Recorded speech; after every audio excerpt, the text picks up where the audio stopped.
Setelah pernikahan yang panjang antara Yakub dan Rahel, mereka dikaruniakan seorang anak laki-laki bernama Yusuf. Hingga suatu ketika, Yusuf bermimpi tentang berkas gandum saudaranya yang sujud menyembah berkas gandum miliknya, serta mimpi tentang matahari, bulan, dan bintang yang sujud menyembah kepada Yusuf. Ia pun menceritakan kedua mimpi itu kepada kakak-kakaknya, sehingga Yusuf menjadi sangat dibenci. Hingga suatu hari, kakak-kakaknya merencanakan sesuatu ketika Yusuf hendak mengantarkan makanan kepada kakak-kakaknya. Sudah kita bunuh saja tukang mimpi itu. Kita lemparkan ke dalam salah satu sumur ini, lalu kita katakan bahwa seekor binatang buas telah menerkamnya. Jangan, lemparkan saja dia ke dalam sumur di padang gurun ini. Janganlah membunuh dia. Namun setelah melihat saudagar dari Midian lewat, mereka pun memiliki rencana lain. Aku tidak setuju. Apa untungnya kita membunuh dia? Lebih baik kita jual saja ke saudagar Midian itu. Karena bagaimanapun juga, ia tetap saudara kita. Lalu, sepakatlah saudara-saudara Yusuf itu dan dijuallah Yusuf oleh orang Midian itu kepada Potifar sebagai seorang budak. Sepulangnya saudara-saudara Yusuf, ia berbohong kepada Yakub dengan membawa jubah Yusuf seakan ia mati, diterkam binatang buas. Yakub pun berkabung atas kematian Yusuf. Sementara itu, Yusuf bekerja sangat baik di rumah tuannya, Potifar. Kamu telah bekerja sangat baik di rumah ini. Aku akan memberikanmu kuasa atas seisi rumah ini. Terima kasih atas kepercayaannya, Tuanku. Sampai suatu hari, istri Potifar menggoda Yusuf, namun Yusuf melarikan diri. Kemudian, istri Potifar menuduh serta memfitnah Yusuf, sehingga ia dimasukkan ke dalam penjara.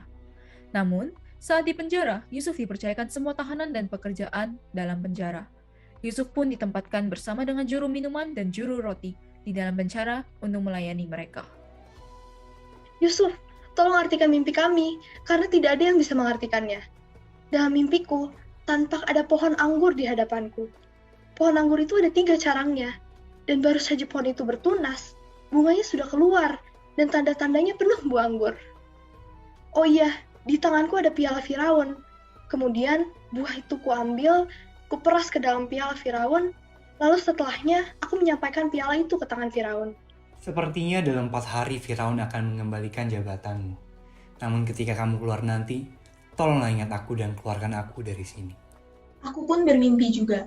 Di dalam mimpiku, aku menjunjung 3 bakul yang berisi pekanan, yang berisi makanan untuk Firaun buatan juru roti. Tetapi burung-burung memakannya dari dalam bakul di atas kepala. Arti dari mimpimu ialah dalam 3 hari lagi kamu akan dijatuhkan hukum gantung oleh Firaun. Dan terjadilah semua hal tersebut. Namun, juru minuman itu melupakan Yusuf. 2 tahun kemudian bermimpilah Firaun, dan tidak ada yang dapat mengartikan mimpinya itu.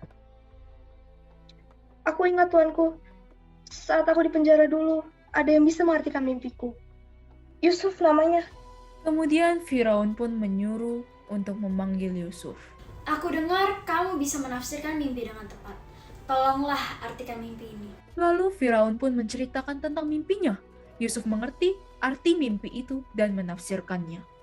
Maksud dari mimpi Tuanku Firaun adalah akan terjadi 7 tahun kelimpahan di seluruh tanah Mesir. Kemudian akan terjadi juga 7 tahun kelaparan hebat setelahnya. Oleh karena itu, baiklah Tuanku Firaun mencari seseorang yang berakal budi dan bijaksana, lalu mengangkatnya menjadi kuasa atas tanah Mesir. Sesungguhnya tidak ada seorang pun yang demikian berakal budi dan bijaksana seperti engkau.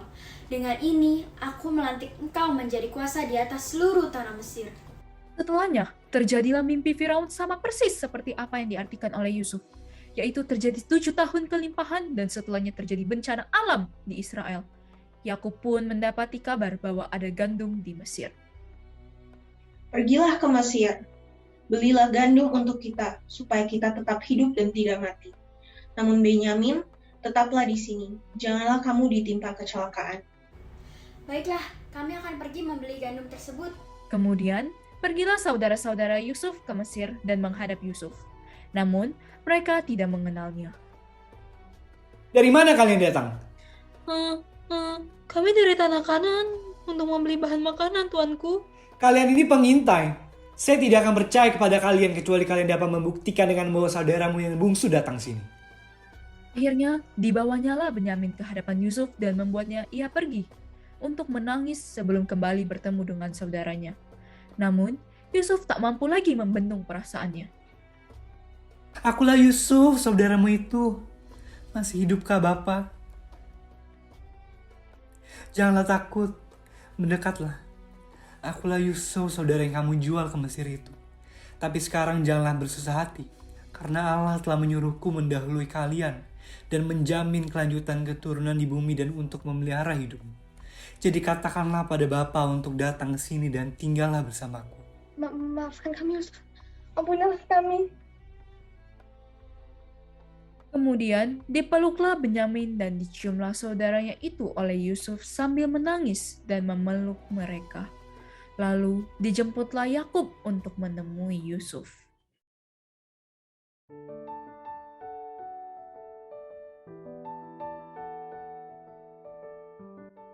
Melalui kisah Yusuf, saya kembali diingatkan bahwa penyertaan Tuhan selalu sempurna bagi setiap orang yang percaya kepadanya. Tidak peduli seberapa banyak orang mencoba untuk menjatuhkan saya percaya Tuhan selalu punya cara untuk menopang dan memberikan saya kemenangan. Yang terpenting adalah saya melakukan bagian saya, yaitu mentaati setiap firman Tuhan dan membangun hubungan yang intim dengannya. Melalui kisah Yusuf, saya kembali diingatkan akan kuasa Tuhan dalam kehidupan umatnya. Bahkan dalam pencobaan yang harus dialami Yusuf dalam kehidupannya, ia tidak pernah lupa dan memilih untuk setia kepada janji Tuhan. Yusuf senantiasa berhasil dalam mengerjakan segala pekerjaannya oleh karena penyertaan Tuhan dalam kehidupannya. Saya belajar untuk menjadi pribadi yang lebih selalu percaya dan setia kepada janji Tuhan. Refleksi yang saya dapatkan dari kisah Yusuf adalah, saya melihat di tengah kemalangan yang menimpa Yusuf, tapi sangat terlihat bahwa tangan Tuhan selalu menyertainya. Mulai dari yang dipercayakan Potifar, diberikan karunia mengartikan mimpi, bahkan sampai menjadi tangan kanan Firaun. Karenanya, saya belajar untuk selalu mempercayai rencana Tuhan dan tetap setia di tengah masalah seperti Yusuf. Melalui kisah Yusuf, saya diingatkan bahwa kuasa Tuhan selalu menyertai bagi orang-orang yang percaya kepadanya. Dalam keadaan sulit pun yang Yusuf hadapi, ia tetap memegang janji setia kepada Tuhan dalam kehidupannya, dan mencoba untuk kuat dan selalu berani dan percaya atas kasih setia Tuhan. Saya belajar untuk mempercayakan apapun kehendak Tuhan atas diri saya, baik suka maupun duka. Dari kisah Yusuf, saya belajar bahwa setiap individu akan terus diproses oleh Tuhan, termasuk diri saya sendiri. Di tengah proses ini, mungkin saja lingkungan saya tidak mendukung.